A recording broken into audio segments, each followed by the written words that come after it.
Vamos a cambiar el plano totalmente de las noticias porque nos encontramos ante un fenómeno climatológico, ¿no? Estamos precisando el fenómeno del Niño costero.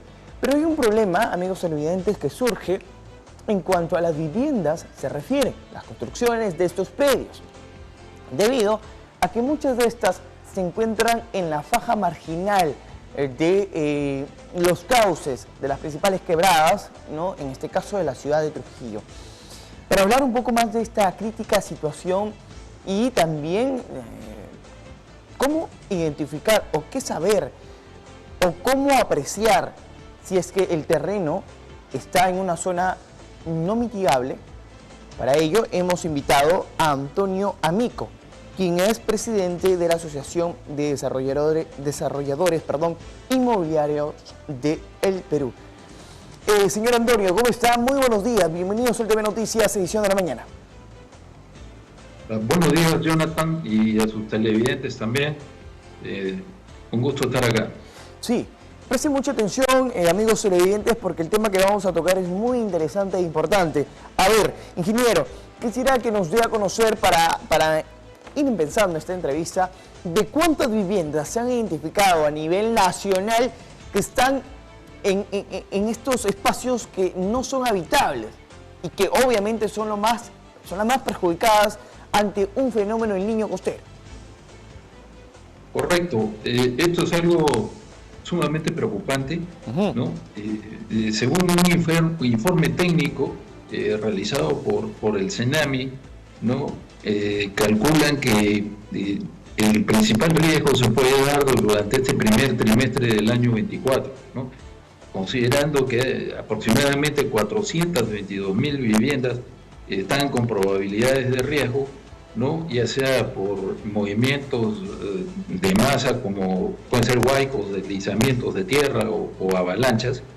Y dentro de ese número hay que destacar que cerca de 190.000 tienen muy alto riesgo de probabilidades de contingencias, en este caso también por inundaciones, ¿no? Por aguas que se desbordan de los ríos, sobre terrenos que están vecinos, y esto por supuesto sería causado por las lluvias que originaría el fenómeno del Niño, ¿no? Incluso considerando que hoy día los analistas están pensando que el fenómeno puede ser moderado. Entonces, hasta ahora, digamos, se han dado algunas lluvias estacionales, pero existe todavía la posibilidad, como decía, durante este primer trimestre del año, de que el fenómeno del Niño asome, quizás con características moderadas, ¿no? Pero esa es un poco la situación contingente, partiendo de un reporte que hizo CENAMI. Correcto. Ahora, ¿de quién recae o en quién recae la responsabilidad, ingeniero, sobre esta situación?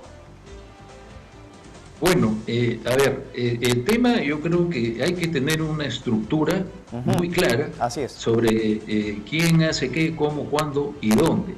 Yo creo que tenemos que empezar por las directivas que da el Ministerio de Vivienda sobre lo que son zonificación, parámetros urbanos, etcétera, ¿no?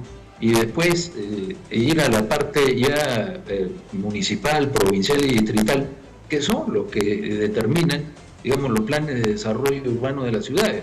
Ahí tú puedes ver claramente identificados las zonas de riesgo, o sea, por ejemplo, quebradas, cauces de ríos. Mientras que, digamos, esos lugares se respeten, no debería pasar mayor cosa, ¿no?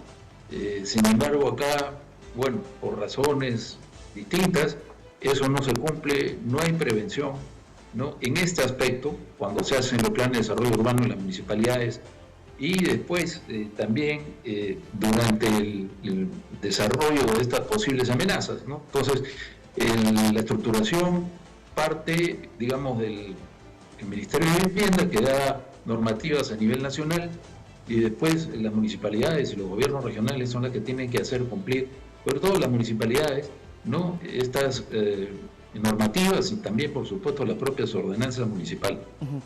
Hay una responsabilidad importante que recae en las municipalidades, señor Antonio, que tiene que ver con la elaboración y aprobación de un plan de desarrollo urbano. Creo que desde allí se enmarca todo. Correcto, por eso lo mencioné, ¿no?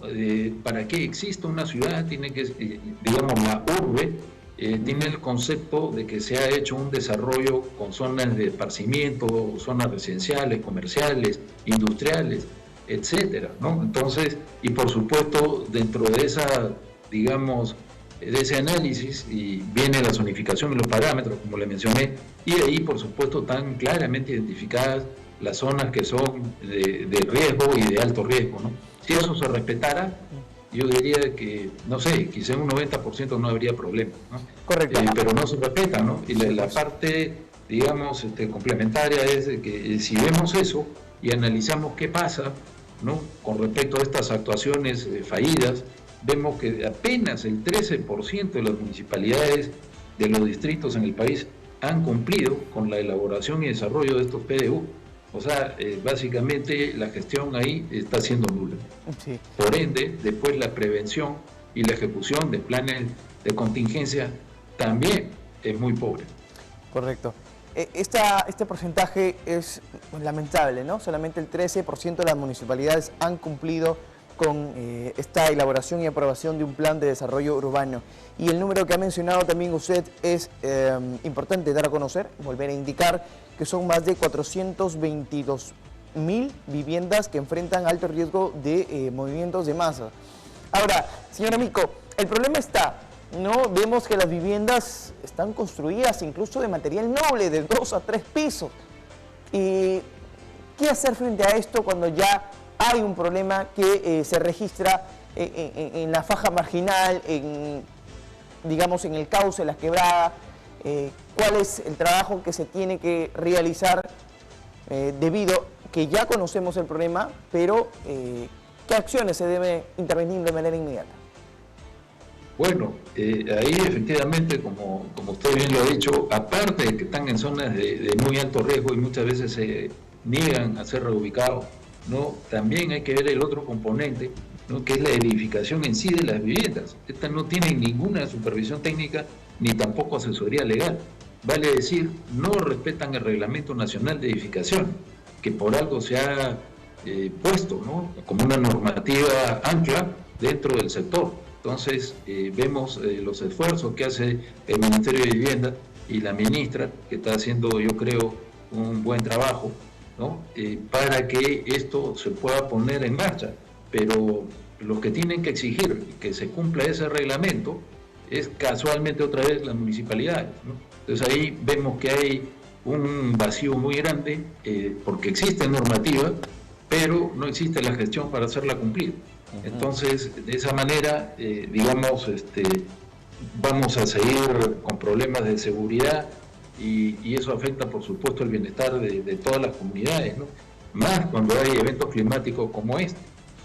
Otro tema que también es un ingrediente negativo es al haber una escasez en el presupuesto del Fondo Mi Vivienda, ¿no? Como nosotros propusimos en el gremio ya desde el año 2021, previo a las elecciones, un plan nacional de vivienda para poder ejecutar 40.000 unidades inmobiliarias al año, por lo menos, pudiendo llegar a 100.000. Y ahí tenemos otros números. Hay 1.500.000 unidades de vivienda de déficit. Y si queremos hablar de cerrar brecha, no hablemos de cerrar la brecha del agua, hablemos de cerrar la brecha de vivienda. Y ya les digo, hay acumulado 1.500.000.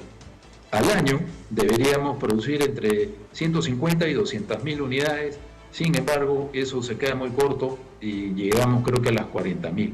Entonces ahí hay un déficit que podría, digamos, solucionarse y ayudar a varias cosas. Una, a través de los promotores y desarrolladores inmobiliarios que van a ejecutar profesionalmente estas unidades, ya sean casas o departamentos, ¿no? Y por otro, se combate a la informalidad de los traficantes de terreno.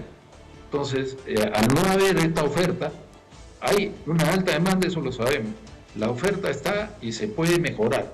¿Qué falta? El tema del crédito, ¿no? Para poder cerrar ese círculo y de esa manera que las personas puedan acceder a una vivienda digna y asequible. Eso es muy importante porque van a tener los servicios básicos y van a tener título de propiedad y sobre todo esos territorios que van a ser desarrollados están en lugares que no representan empleo. Así es. El problema es considerable, ¿no? Ya que se necesita reducir de manera inmediata esta informalidad en la construcción de vivienda, en las quebradas o también en la faja marginal.